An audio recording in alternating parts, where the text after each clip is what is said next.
Welcome to the Food Life Drinks Edition. Bitters, batched, boosted. We're talking about immune boosting cocktails. It is cold out here in upstate New York, and you've probably overindulged over the holidays. And maybe you're thinking about doing a dry January or a dry any month, but you could also just consider low alcohol, no alcohol, or lightly spiked cocktails. So we've come to the Brentwood Hotel and Bar, and I'm going to be talking to Rezin, the general manager, and Michaella Bardi, the bar manager. And they're going to mix up a few delicious cocktails that are lower in alcohol, or you can spike yourself. So let's go on inside. The Brentwood Hotel sits unassumingly at the turn of the horse racetrack in Saratoga Springs. The former 1950s motor lodge has been transformed into a carefully appointed 12-room boutique hotel. Its chic motel design catching the attention of Architectural Digest, the Condé Nast Traveler Hot List, and the New York Times. The tiny hotel bar is the spot for check-in, morning coffee, and evening cocktails, though guests are as likely to enjoy those outside by a roaring fire.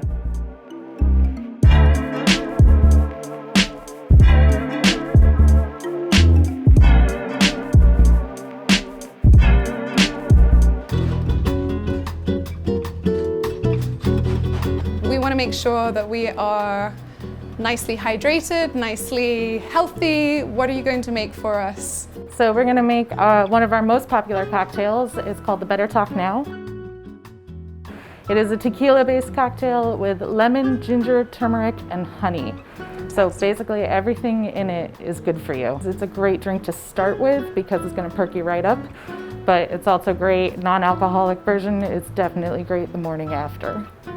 It started off as kind of like a twist on a cold hot toddy in a way, because the honey, the ginger, and the lemon are all flavors that are really standard in a good hot toddy.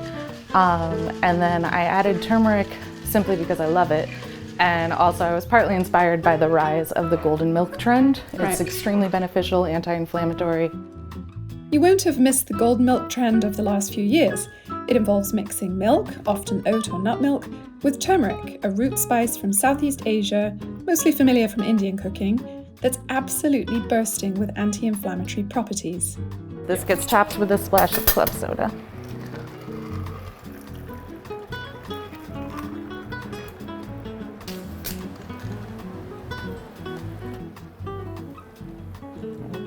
Thank you. You're welcome. All right, guys, so we have our drinks here. We should taste them. Cheers. Absolutely. Cheers.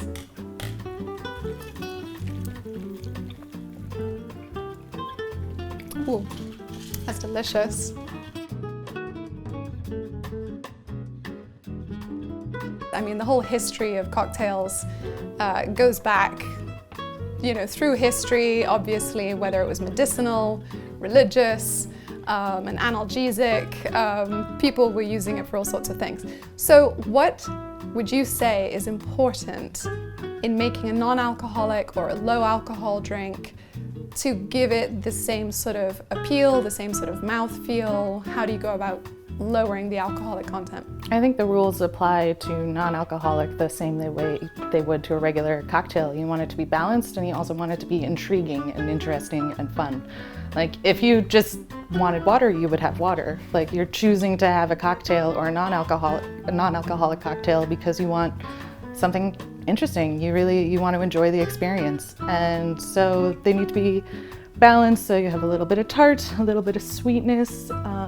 Club soda is a great mixer, especially if you're just starting out, but they don't need it. I mean, bubbles make it fun, but definitely not necessary. And then you can just start layering those flavors like you would anything. How can you spice up a low alcohol or non-alcoholic cocktail? Number 1, simple syrup. Sugar and water, simmered, and often flavored with citrus, peppercorns, or even juniper. We get real crazy with ours. Simple syrup is very easy to add other flavorings to. And then you can start playing with shrubs, which is a fun way to kind of combine your syrup and your tart with the vinegar as opposed to citrus. By shrubs, we don't mean a woody plant, but a fruit-based drinking vinegar reduced to a sweet syrup and used to flavor soda or cocktails. Number 3, bitters. Definitely build your supply of bitters because they're going to add more layers of flavor, and certainly the bittering flavors are going to balance that sweetness and the citrus that you already have.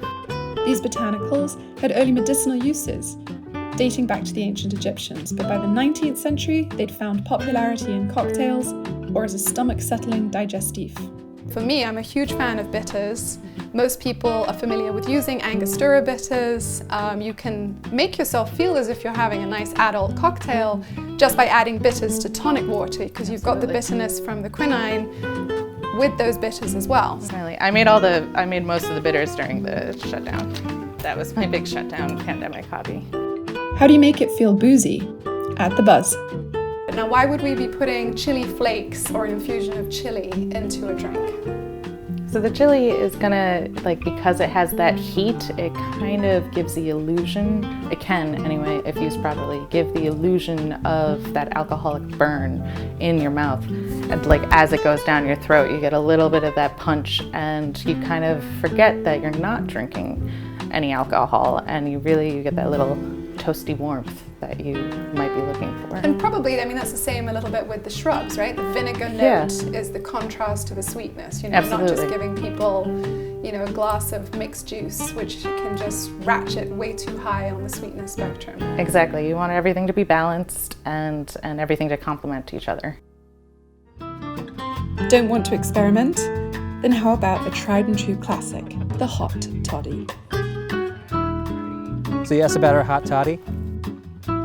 The history of the hot toddy is mixed, but a popular version credits a 19th century Irish physician, Dr. Robert Bentley Todd, who prescribed hot brandy, cinnamon and sugar water to treat the common cold, and the drink, or perhaps the good doctor himself, became known as a hot toddy.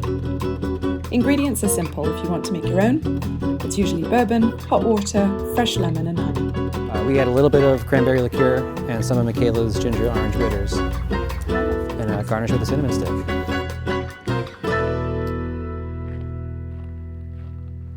Cheers. Cheers.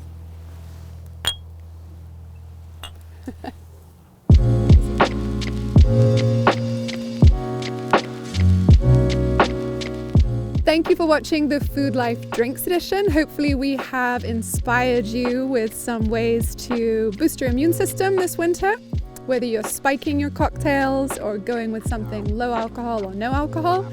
Either way, if you enjoyed what you watched, then please consider subscribing to the Albany Times Union. And you can check out where I'm eating, what I'm drinking, where to go in the Hudson Valley and beyond at thedishing.com.